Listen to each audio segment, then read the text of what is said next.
with the kind of expectations that have been placed there, and to think if you can actually meet those expectations. And he sees the Black Stars now and thinks, well, they can actually meet those expectations we've placed on them.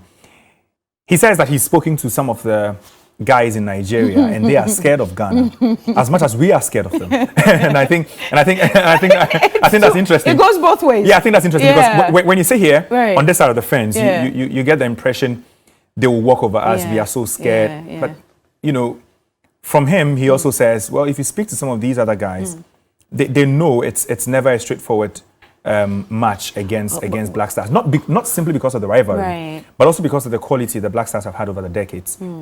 You don't go against the Black Stars and be overly confident, regardless what materials you have. But I mean, coming to we feeling that, hey, Shale, this is Nigeria and we are a little scared, and they're also scared of us. Michael, so the Nigerians, they play in foreign teams. Most of their players play in foreign teams. They are actually doing but they are doing better. 95% of our squad but they're scoring more goals. They're actually doing way better than we are doing. The other day, you reminded me that 3 of our players who are in this squad right now, all put together, haven't even scored 10 goals. Yeah. But then there was one particular Nigerian player who had scored 11 goals already. Are we to revere them and say, oh, because of these statistics, they're actually a better side? No way. No way. It never works that way. because it doesn't work that way. Is it because they say football is a game of chance? That's why it doesn't work that way. I think the idea that Nigeria has talent that completely trumps Ghana is a bit of an overrated. So you have Osimhen, Napoli, big name player, quality forward. He's doing great, and I won't do. But that's, do we have a Thomas Partey in the form of his life? Yes, we do. We do. Do we have an Amate who's had the best season in England in a long while? Yes, we do. Do we have a Jiku who is considered one of the best centre-backs in England? We do. Do we have a Kudus Mohammed who on a good day is a really talented player? We do. So I think this is where we have to concentrate our energies as a country. Okay. This is where, and if Tre is available, then you have Kudus, you have Tre, you have all these people in the team. And while Osimhen is very, very good, I have no doubt that a Jiku who stands up against Neymar, Messi, Mbappe, or an Amate who had a game of his life against Liverpool would, for one moment, think, oh, Christ, I'm going to play Osimhen. Today I can't sleep. It won't happen that way. So, in football, these margins are... It doesn't mean that we should downplay the quality of Osimhen. No. He's a really good player. Right. Good in the air, excellent header of the ball. He can play on the ground. I think Nigeria's biggest strength is that when they need goals, they can pull in a lot of players.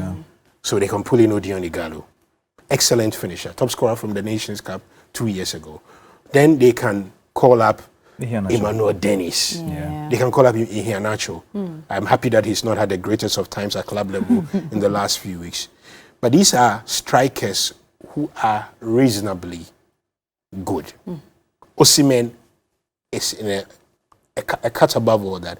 But there are lots of strikers in that Nigeria team we will be happy to have. There are a lot of players in our team they will be happy to have. You understand? It doesn't take anything away because this is a game played over a 90-minute period. This is a game that's played among teams rather than determined by individuals. The teams then must... So today, for instance, I mean, like Oribo is not in the class of a party, for instance. At least reputation terms. It doesn't mean that that is the same case in terms of ability. You understand? So when Oribo gets onto that pitch against Thomas Partey, he doesn't consider himself a lesser football mortal. He's a very good footballer on his own merit, and he will face Partey with that attitude. The Ghana team must face the Nigeria team with a similar attitude. You may be Osimhen, you may be having the greatest time at club level, but I'm Thomas Partey, or I am Daniel Amate, and there's a reason why I am a regular at Leicester City. That sort of thinking is how you win a game. All right. Anyway, I have a question, but I'll just come to you. Link to a video that we have. Yes. We spoke to a former sports minister. As a matter of fact, the last time we qualified to the World Cup, he was minister. Elvis Efriankra. A lot of people remember him for after the World Cup. But before the World Cup, he had been part of the preparations for Ghana qualifying, to that World Cup. And so we'll take a listen to him. Okay. It's almost as if history is repeating itself. I recall when the FA went to CAF Egypt and they went to do the balloting and they chose or they picked Egypt, Ghana versus Egypt. And the entire FA came back to my office, very morose, very depressed, very crestfallen. That no, as for Egypt, it's going to be difficult. I mean, Egypt. So we were all sitting in the office, and so I told them, look, with God, everything is possible. And that, I just said it out of, the blue. I said, the Egyptians you see today, you shall see them no more. So everybody laughed and relaxed. And I said, no. The same way the Egyptians were defeated in the Old Testament, it's the same way they'll be defeated again. So let's just get our act together. So it was in that atmosphere that we started, pursuing the agenda. So first of all, we needed to get everybody's mind, the leadership, that it was very possible. And then after that, if there's one word that I can use to describe the entire process that culminated in that historic win, I'll say preparation. As a Ghanaian, I just pray and hope that the preparations will be up to scratch, because it's all about preparations. Yeah. Believe me, they said genius is what? 99% perspiration, 1% inspiration. So all these, and I follow sports, a lot, both football and boxing. Boxing is my first sport anyway. And I read biographies about boxers and all that. If you don't put in the work, you won't get the results. Yeah.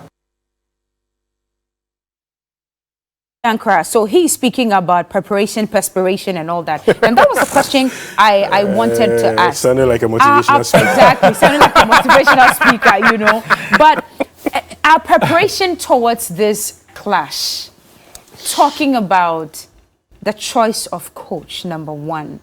We gathered the list of the squad as though this match was going to be played behind closed doors. It was like it was supposed to be a secret. Yeah, that's how I saw it.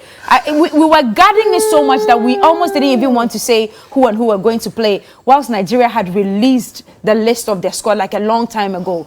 Not yet guiding it to say, Obitia, I say, Uber Ghana. Ghana, Uber Kwabuchesman country, because once you say, exactly, something would happen. To the final points where even the stadium had to be changed from Cape Coast to Babayara in just like a few days. Michael, how ill-prepared or how well-prepared do you think we are or we were towards all this brouhaha that surrounded this game? There are always two sides of a preparation. There's one where the rest of us see and the rest of us make a lot of noise about. And I think I'm the first to say the preparation should have been much better. I think the decision to do the match in Cape Coast, the National Independence Day parade in Cape Coast, it was not properly thought through. It was obvious it was going to affect the pitch, and that led to the movement. But also, whoever at the GFA or within the Sports Council or the ministry had this idea that we needed to put forward only one stadium for the World Cup qualifier. So a lot of these things were avoidable. We didn't need the conversation in the build-up and all that. The squad is a bit more nuanced. So I didn't think the release of the squad was a big deal until we got into the final week, and the GFA, in an attempt to control the squad, turned it into a topic that was a distraction. So I've said it, and I boldly say that the GFA's communication approach created a sense of chaos and a sense of ill preparation that I don't know whether this was organized or not, but it didn't come out well from a certain perspective. Now, but look, your players can only be released when you make a request 14 days in advance. Okay. They must be sent plane tickets. Their clubs must agree. So whilst me and you were getting worked up about where is the squad. There's a flight agent who was sending plane tickets to those players. So they knew already? Exactly. There would have been Otuado, our gentleman, one of my favorite people in the world at the moment, Chris Hutton, George Boateng, Didi Dramani would have spent hours and hours in Zoom calls. And they knew what they wanted to do. They were going to England to go and meet Semenyo to convince him to play for Ghana. And we're sitting there making noise. So, no, but the noise is important because managing an entity like the national team, it's not just the decisions that you make about the technicality of the team. You have a big constituency. That constituency, you may disregard the media, and sometimes I get a feeling that's how the GFA reacts to us, but there's a bigger constituency. The constituency is the public. This team rides on their energy. This team derives their authority from the authority that the Ghana public gives them. This team goes to the Kumasi Sports Stadium and they see Conti boys singing and they feel the vibe, they feel the energy. In previous World Cup qualifiers, look, I remember before we qualified for the first World Cup, I covered Ghana versus South Africa and Ghana versus Uganda. Against Uganda, we conceded, against Burkina Faso as well. And that's when we were doing live commentary on TV3 and the rest. We considered a goal and we scored 2 in the final minutes, literally willed on by the energy of the crowd. Okay. Our coming of age as a big football nation owes a lot to the Ghanaian public. In fact, it owes it all to the Ghanaian public. The players need to feel privileged that we give them the honor to wear that jersey. So maybe that's how you could look at it. But everybody within the specific ecosystem of football and the Black Stars management knew what they were doing. Yeah. They knew that player X was coming. They knew that the flight was going to be at this time, and that sort of thing. Except that when that chaos happens, then we go into overdrive. So the media goes into overdrive, and I think the media at the beginning of the week asked very legitimate questions that needed to be asked. But there were also fans who were going into overdrive. If you're not careful, if the team is not given a proper bubble by a top-end manager, they begin to focus on that and lose focus on the football. Yeah. And that is where sometimes the problem is. Okay. And that for me was the disappointing thing about it. Thank you for that, Michael. That was really great. But CAF General Secretary Veron Mosengo Omba has also been speaking about today's match. Let's take a listen. Is that for me that is kind of a derby, Ghana, Nigeria. I will attend this game, so I think that will be a very tough game and fantastic game. So I think it will be difficult to say we will go through. Honestly, it's difficult. Even Congo, who are not very strong. We know that Congo they are not strong, but you never know. You never know. So I'm excited to see all these. No, I will not to attend all the games, but most of them. But Veron, don't you think that maybe we should take a look at the qualification format for Africa? You are saying that not be the big club too. No. Nigeria Ghana will be a good team. Yeah, it's unfortunate. Maybe it would be much better to have 2 teams, Ghana and Nigeria, in the final World Cup. That will be the best scenario. But football is that you have to confront, you have to compete with your neighbor. So I think that is good. But for 2026, that will be different. That will be all of them will go through. So for me, it's not a big problem. Definitely not a big problem. We'll score all of them today. Igalo from Nigeria has also been speaking from Kumasi. Let's take another listen to it. Well, we've been working hard since we came to the camp. We know it's a tough game. We know Ghanaians are a good team. And we know the rivalry between the 2 countries. So we've been working hard and we're looking forward to the game. Yeah, it's the same way Ghanaians have pressure, the same way we have pressure, because Nigeria, we have to qualify to World Cup. We don't know how we're going to do it, but we have to be there. And with what happened in the AFCON, it's a little bit more pressure on the team, but we know we are capable of doing it, and we want to start and try to win the game to give us the chance to qualify. Igalo, let me come in. Your team seems very confident. What has accounted for that level of confidence? Nigeria, we have good players. We believe in ourselves. We are confident, but we are not getting carried away. We are not arrogant. We still remain humble because we know this is football. Anything can happen. So we want to take the confidence into the pitch, show it inside the pitch, not just saying it with mouth and all that. So we know it's going to be tough, going to be difficult, but we're going to do our best and try to win.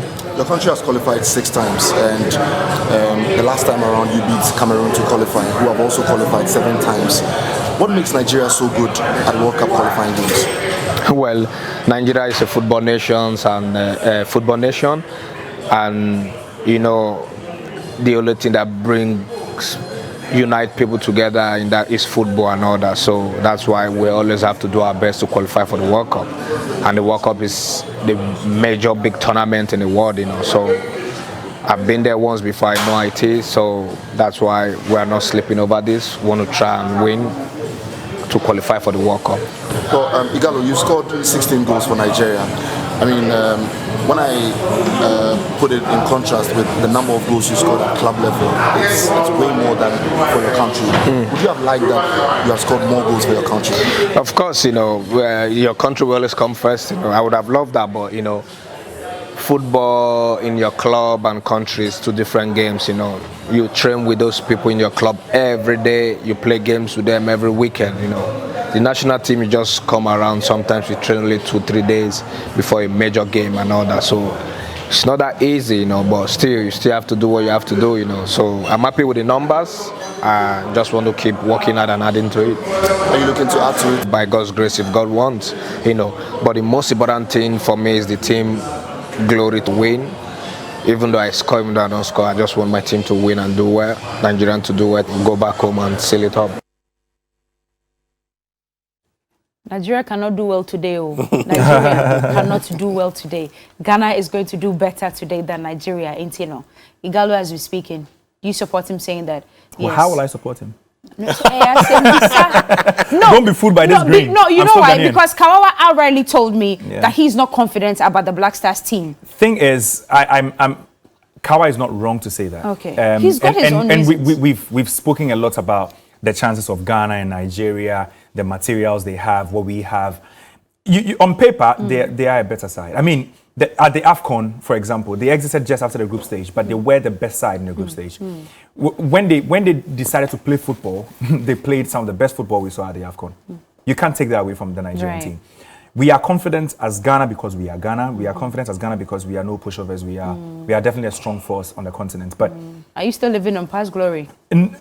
A fair bit. That's because our glory came decades ago. Yeah. But we've had some recent glory that the Nigerians cannot boast of us as well. But it must be said, Nigeria have made it to the World Cup in the last 4 attempts. Okay. Ghana didn't make it in the last one. Okay. And it doesn't guide any narrative. Okay. It only, if anything, should motivate the Black Stars to do better, to know that we would have to work harder, and some of these things actually play in the favor of the underdogs. If we are going into this game as an underdog against Nigeria, it only means that you do not go in there overestimating your capabilities, understanding that you need to work, you need to put in the work. For 90 minutes, you need to outrun the better team. Okay. You need to outperform them. And again, we have the players to do that. We've mentioned Party, we've mentioned Amate, we've mentioned Tre if he's available, we've mentioned a few other guys. And the new ones who are also coming in. And the new ones who are coming in that we have not really seen. Dennis, for example, plays for Club Brugge in Belgium. And Club Brugge are a very decent side in Belgium. And you also have to understand that, yes, we always spoke about not having Mohamed Kudus at the AFCON. He's here. He's here to augment whatever work Partey and co would do in midfield. We have the chap from Real Mallorca, Baba Idrisu. Okay. Now we have our good players as well. Can boast that we can boast. And Baba Idrisu, for example, was one of the players that a lot of people mentioned, fingered in that Black Stars team at the AFCON, and said he was one of our best players. And so we also have very decent players. We have other players who have to step up, like Jordan Ayew. Okay. We have players who would want to make an impression at the first appearance, like Felix Afena-Gyan, if he's given the opportunity. So we do have our players. We need to just get them to bring on their A game against these Ghanaians. And then that, you see, again, I'm coming back to the first few minutes of the game. If we are able to control that game well, not conceding, possibly creating 1 or 2 chances in the first few games. Okay. It will throw the Nigerian team off. Can you imagine the kind of atmosphere that would be, and how charged the atmosphere would be in Kumasi if we're able to create the first few chances and not concede? Control the game. Dominate the Nigerians. It just sets the tone for a very good game that the Black Stars will potentially have, not just in Ghana, but even in Nigeria. Again, we've spoken about how difficult it is to go to Nigeria, but Nigeria have had very bad games in Nigeria as well. No, here they know they always have a bad even in Nigeria. We've won 16 times against Nigeria here in Ghana, drawing a few times, and they've won once. So they know it's stuck up against them. But would they be able to also rally themselves around to say that we want to defy the odds? Michael is smiling at you. You don't agree with what he's saying? Oh, no. He's saying we have the men. Do we have the men? Of course. We do. I'm just not sold on the head-to-head record thing. Okay. There was no chance anybody could have predicted we'll lose against Comoros, and we did. Comoros, and we did, yeah. So the head-to-head thing is always great. It's great for conversation, but like Ahmed Musa said, this is a new generation of Nigerian players. Every time you speak of a head-to-head record, it may be time for somebody to turn it over. I do think Ghana will win today, though. Okay. I don't know. I have a good feeling about it. But you know, keep the scoreline to yourself. I'll ask you soon. The bit about having superstar players, it doesn't always work. Okay. We've seen. You know what I think modern football has become now is it's gone very typical being a team game. You see PSG, for example, parading all the stars, and they do not work as a team. Meanwhile, on the other side, you see Liverpool not having the superstars and playing as a team. You see Chelsea win the Champions League as a team and not relying on 1 or 2 or 3 superstar names. And I think that sometimes when you know your level, you come together as a team, you rally around, and you know how to work together as a team. And sometimes that trumps any superstar name. You should have been in Kumasi. I don't know what you're doing here in Accra, but of course you're here helping me this morning, and I'm very grateful that you stayed. Now, some of your favorite top X Black Star players have been predicting what the scoreline would be for tonight's game. If you want to listen, take a look. Ghana-Nigeria is also a question mark because of the rivalry between Ghana and Nigeria. You don't need a coach. You don't need tactic to win against Nigeria. You know, this game, I think the attitude and then the hunger will depend who's going to win. You know, as a Ghanaian, Ghana. I did not think Senegal 1992 we should be able to beat them, but we did that and get to the finals. So I'm sure, and when we did things right, we should be able to beat them. Of course, Ghana. Ghana all day.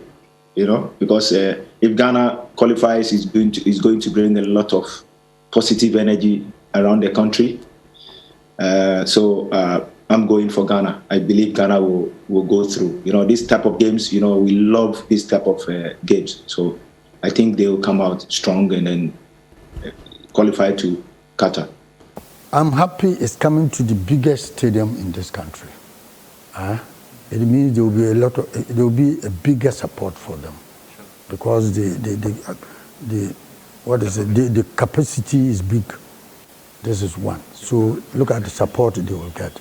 Nigeria will find it difficult. I know Nigeria will find it difficult to beat Ghana, because that is the natural sequence. These Kumasi supporters, I'm telling you, even if an opponent is playing better, no, they will clap their hands for them. I know them. Sometimes they will boo us and praise our opponents when they play better. So that is what we have got to avoid. Let's come and play and show maturity in whatever new group we are bringing. Whether with the old, but with new mentality, new mental attitude to give. If they come, I tell you, if they play well, they will enjoy Kumasi. So Ghana, Nigeria, very close, two disappointed teams in last time. Nigeria they lose against Tunisia in Cameroon, and Ghana they go out for the first round. But I will give Nigeria more chance, sincerely. I cannot say anything about that because we see Nigeria play very good in the three first games, and then after finish, we see Ghana sometimes play good and sometimes not good, and they don't do the best results that we used to know about these two teams. So it's 50-50 for myself, you know.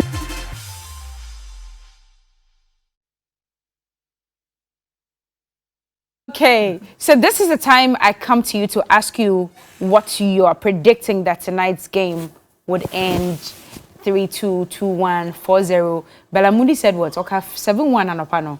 Said 7. Was it? What was it? Was 7-1? Ghana was 7. Wow. Nigeria was 1. Wow. I mean, like that's a simulated game. In a game like that's this. That's a simulated game. Maybe. Yeah. And maybe I want to bet.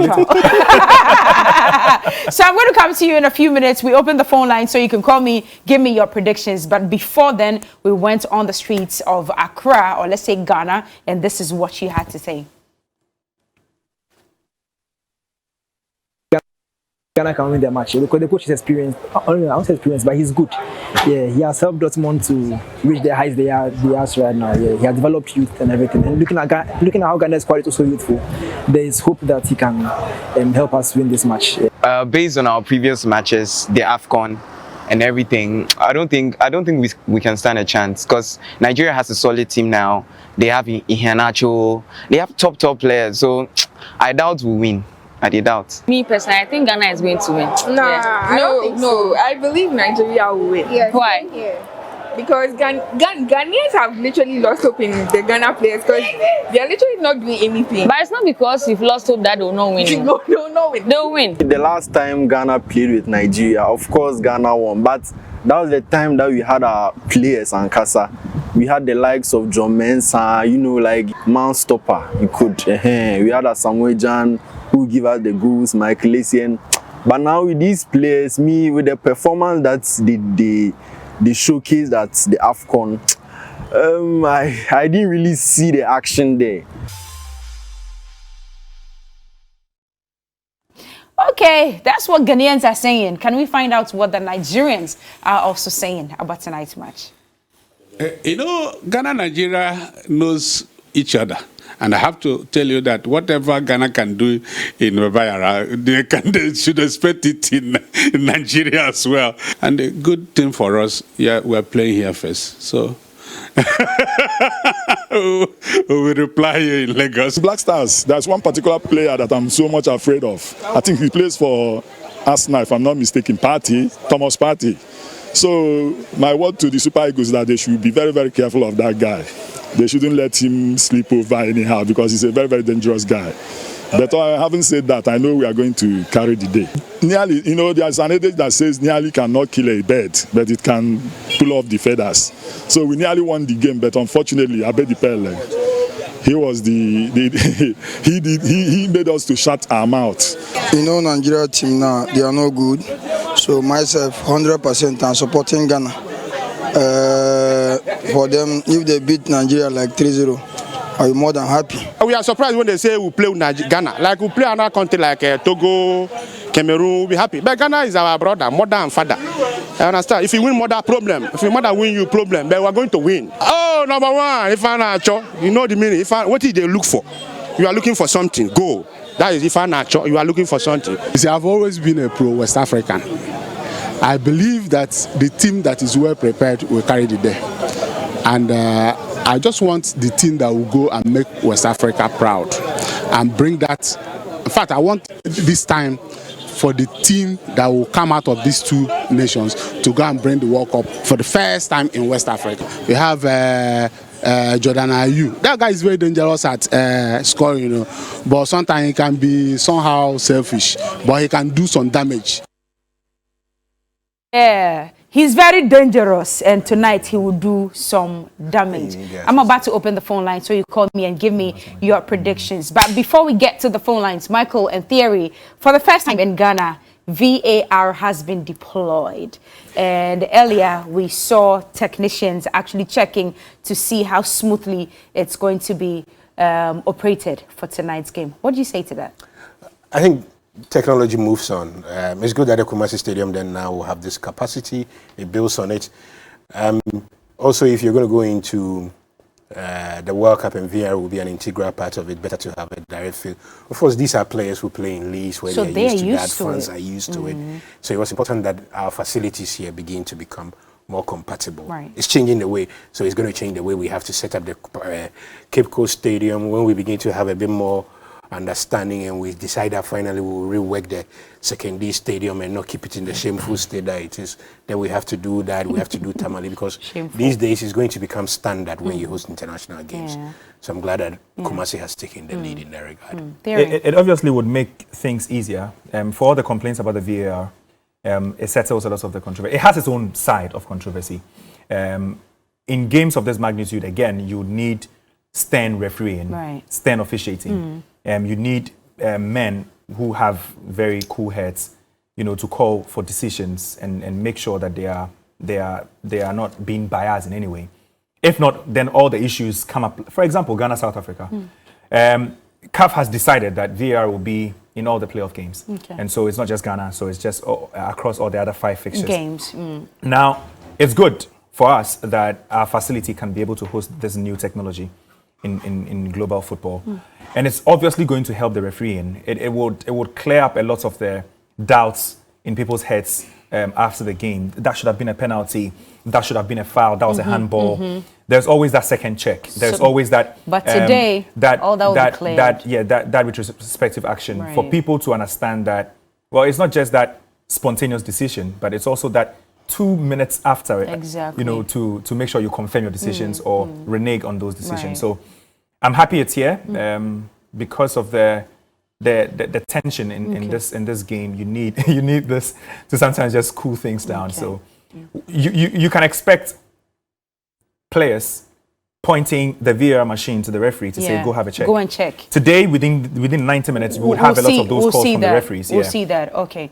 Are we still opening the phone lines? If we are, please make the numbers available so that our viewers can call us. So whilst we wait for you to call us, let's talk about conduct for tonight's game. Conduct is very crucial. And like I mentioned, players or fans? For players. Players. Yes. And what would you advise? Because I remember in 2001, when we went for the second leg in Nigeria, you realized what happened. Even the goalkeeper had to be kicked off because of bad conduct. What's your advice to the Black Stars tonight? Okay, so I think that... Before you answer that, I'm sorry.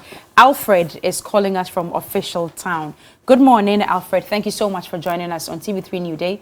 Let's hear you. First of all, please turn down the volume of your TV set. Thank you. Okay. Good morning. Good morning. I'm calling from Official Town. Please go ahead. This is going to go by 2-1. 2-1? Yes, madam. Do you know who the first goal is going to come from? Actually, I don't know some of the players, but Ghana is going to score by 2-1. In the first half or in the second half? In the first half, Ghana will score 2, and then Nigeria will score 1 in the second half. Okay. Oh, so it will be 2-1, but Nigeria will score their first goal in the second half. The second half. Fantastic. Thank you so much. The second half 1. Ghana will score 2. Alfred, thank you. Alfred, thank you so much. You can also call us and let us know what your predictions are. But okay, you are going to answer the question. I'm sorry. Yeah. So I was. So the question was about the conduct. The conduct. Yes. You can expect that there will be bookings, obviously. Even in games that do not have this. We saw that at the AFCON. Yeah, the most amount of yellow and red cards. The last time we played an official game, our player was sent off, Andrea Yu. It only speaks to one thing. That's why he's been suspended. That's why he's been suspended. That's why he's not part of the squad, because he misses both games. Now, not just him, obviously, but everybody in that squad needs to understand one thing. The longer you stay on the pitch, the better chance your team has. Okay. And so you cannot go into that game thinking that, it's just that one aggressive tackle that wins the ball, that saves the day. You know, so it's a lot of factors that go into it. You need to understand that you need to be on the pitch for the longest period to be able to help your team. If you make that one aggressive tackle that takes the ball off them and the ball is called back, what's the point? But these players know all these things. Let's not fool ourselves. They know all these things. They're professionals. Charlie, but sometimes in the heat of the moment. In the heat of the moment, you end up making that tackle that attracts those fouls. So Terry, please hold on to your line of thought. Alaji is calling us from Teshi. Good morning. Yeah, good morning. How are you? I'm very well, thank you. What's your prediction for tonight? Yeah, my prediction for tonight is I wish Ghana to win. Okay. It's not easy. So what's the prediction? Exactly. Yes, because see what happened in AFCON. Look at the kind of team that Nigeria has. And look at our team. Nigeria have already beat their team for a long time. We are now doing for Kobo. My is there. My coach is know.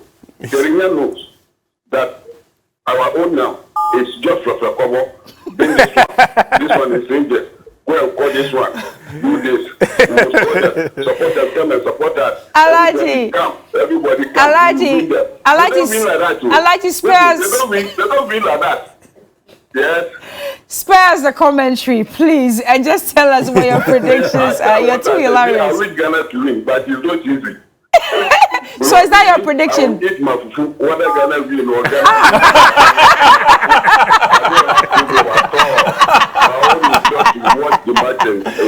Oh my days. Life goes on for Alaji. Alaji, thank you so much. What's it? He will eat his fufu. Regardless. I didn't come to kill myself. Oh my God. Well, call us and let's know. But you see, this is the position of many Ghanaians now. Unfortunately, the disappointments have been too many. Let me correct that. Okay. They say they don't care, but they care. They do, right? They all care. They do. When you see the reaction of people on social media, people you meet on the streets, we are sports people. So when we drive around or when we move around, you get people come to you and talk to you about. I had a few tickets on me, and it's crazy. People are just the number of phone calls for tickets.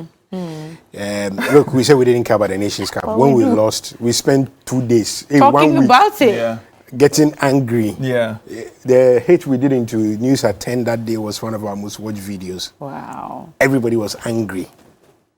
In the last 1 week, today, between 7:30 to the game kicks off at 7:30. Yeah, 7:30 to 9:30. Everything is Black Stars. Absolutely nothing will matter in this country. Zero. Completely. So people can. So they can say all the things they want to say about you. It's you like when the whistle goes for the game to start. That is when if you have some girl who lives far and in a traffic-prone area, only travel when it's 7:30. There's a reason why I'm saying that. Yeah. Everybody will be by a TV set. Okay. People keep saying they don't care. Try and drive to Kaswa. You will see it. There'll be no traffic. Kaswa is the best example. There'll be no traffic. Or try to go to Community 25. Zero traffic. Community 25, zero. Wild. Is this Justice or Justin? Oh, Justine. Let me just go to the caller. Hello, good morning. Yeah, good morning. What's your name and where you're calling from? Yeah, my name is Justin from Kaswa. Fantastic. Please go ahead with your predictions for tonight. Yeah, me, I see Ghana 1, Nigeria 1. I love your honesty. I mean, I was taking aback. What did he say again? Ghana, it's going to be a draw. He says Ghana 1, Nigeria 1. But why? Yeah, but why would you? Why would you want a tie between Ghana and Nigeria? This is a bet. Why would you want a draw? Betting prediction. Why would you want a draw? Oh, is he gone? Justin. I will explain why he wants a draw. The most important thing for Ghana today is not to lose. Okay. Because this game is determined over 180 minutes. This is effectively the first half of a full game. Yeah. So if you win 1-0, great. 2-0, great. If you win 2-1, your opponent has scored 1 goal. They need 1. Right. Away goes through. If you draw, it's anybody's game. Higher scoring draw you've gone through. In 2-leg games, the first leg, you want to make the most of home advantage and all that, and for your spirits, blah blah blah, and all that. But a draw is not the worst thing to happen in the first leg game. But we must also be mindful, because of the away goal rule, we must be mindful that a scoring draw, in this case 2-2, whatever it is, if we say score result is 2-2 here in Ghana, we go there, we play a 0-0 draw, we are out because of the away goal rule. So we must also be mindful of the away goals and how many we allow Nigeria to score here. Because going there, it means we have to outscore them, because the away goal still counts here in Africa. Anyway, so finally, Michael, your predictions. I don't like predictions. Just for today. Sitting on the fence. Just one off. Just do this for me today. I like sitting on the fence. So I've said earlier, and I have a good feeling about this game. I think Ghana will win tonight. That Ghana will win tonight. Yes. I'm just not one of those who thinks it's going to be 3-0, 2-0. Or 2-0. But Ghana will definitely win. I think it will be... You don't think it will be a draw, do you? No. Okay. I think it will be insanely close. Okay. Yeah. Insanely close, but it won't be a draw. Just a basa and close. As close as it gets. As close as it gets, I think Nigeria will score. I don't think Ghana can keep Nigeria out of the scoring sheet. Completely. I think Nigeria will score. But do you think Ghana will win? We'll have to outscore them. Do you think Ghana will win? I go for 2-1. I think Ghana will win. Ghana will win. Yeah. Okay. But of course, I'm speaking. That's my heart speaking. Okay. Ask me about my head. What's your head saying? The draw. I don't want to listen to your head. I want to listen to your heart. Thank you so much for joining us this morning. Listen, all 30 million of us are behind the Black Stars. And like you listen to Theory and Michael say, I say, so when you say a prayer, just say just a tiny weeny bit for the Black Stars, and we're wishing them the very best. I hope that Monday will come back here. That was my phone, by the way.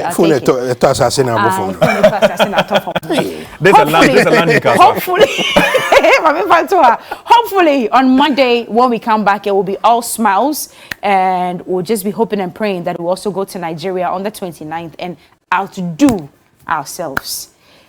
Stay tuned. With Otuado. Hopefully. Anyway, we'll be back. There's some jollof to taste, and we'll see if it's the Ghana side that's winning this morning or the Nigerian side. So outside in the foyer, no, in the what's that front part called? Forecourt. Okay, so in a forecourt, there's a Nigeria. The complication Ghana. of Brofu is so difficult. Say compound. So right there at the Abonte on our compound, there's a jollof competition, a jollof war currently going on, but it's being prepared by Ghanaians and Nigerians. Let's see who wins. Who do you think is going to? Of course, Ghana. Yeah. Is this even a No, it's okay. We'll be right back. Let's go for the break. Nigeria jollof.